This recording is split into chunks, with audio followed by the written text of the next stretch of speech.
ശബരിമലയിൽ പോലീസിന്റെ അഞ്ചാമത്തെ ബാച്ച് സ്പെഷ്യൽ ഓഫീസർ എം കൃഷ്ണന്റെ നേതൃത്വത്തിൽ ചുമതലയേറ്റെടുത്തു. നിലവിൽ എറണാകുളം ക്രൈംബ്രാഞ്ച് SP ആണ് എം കൃഷ്ണൻ. മറ്റ് സംസ്ഥാനങ്ങളിൽ നിന്നുൾപ്പെടെ എത്തുന്ന അയ്യപ്പഭക്തർക്ക് സുഗമമായ ദർശനം ഉറപ്പാക്കി അവരെ സംതൃപ്തിയോടെ സന്നിധാനത്ത് നിന്ന് തിരികെ അയക്കുക എന്നതാണ് ഡ്യൂട്ടിയിലുള്ള ഓരോരുത്തരുടെയും കടമയെന്നും ഡ്യൂട്ടി ഓഫീസർ പുതിയ ബാച്ചിനെ ഓർമ്മപ്പെടുത്തി. ചെറിയ ബുദ്ധിമുട്ടുകളൊക്കെ ഉണ്ടാകാം. പോലീസിൽ അച്ചടക്കം വളരെയധികം ഇമ്പോർട്ടൻസ് ആണ്. ഡിസിപ്ലിൻ ഫോഴ്സിൽ സമയനിഷ്ഠത കൃത്യമായി പാലിക്കണം. നമ്മൾ ഡ്യൂട്ടി ചേഞ്ച് ചെയ്യുന്നത് 5 മിനിറ്റ് മുമ്പാണ്.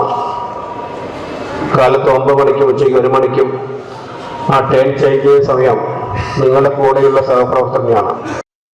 സന്നിധാനത്തെ പ്രധാനപ്പെട്ട കേന്ദ്രങ്ങളെപ്പറ്റിയും ഓരോയിടത്തും അയ്യപ്പന്മാർക്ക് ഒരുക്കിയിട്ടുള്ള വിവിധ സൗകര്യങ്ങളെക്കുറിച്ചും ഓരോ പോലീസുകാരനും അറിവുണ്ടാകണം. അവരുടെ സംശയങ്ങൾ ക്ഷമയോടെ കേൾക്കാനും വ്യക്തമായ മറുപടി നൽകാനും കഴിയണമെന്ന് ഡ്യൂട്ടി ഓഫീസർ പറഞ്ഞു. 1 മിനിറ്റിൽ 70 അയ്യപ്പന്മാരെ 18-ാം പടി കടത്തിവിടണം.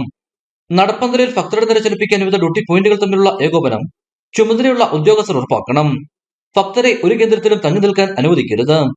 പാണ്ടിത്താവളത്ത് ആനിറങ്ങുന്ന പ്രദേശമായതിനാൽ വനംവകുപ്പ് ഉദ്യോഗസ്ഥരുടെ സഹായം തേടണം. ക്യൂ കോംപ്ലക്സിൽ ശൗചാലയ കേന്ദ്രങ്ങളിൽ കൃത്യമായ ദിശാസൂചക ബോർഡുകൾ സ്ഥാപിച്ചുവെന്ന് ഉറപ്പാക്കണമെന്നും ഡ്യൂട്ടി ഓഫീസർ കൂട്ടിച്ചേർത്തു. 10 DVSPമാരും 35 CEമാരും CPO, SI, ASI, SCPO എന്നിവരുൾപ്പെടെ 1593 പേരാണ് പുതിയ ബാച്ചിലുള്ളത്. ഇടുക്കി വിഷൻ, സന്നിധാനം.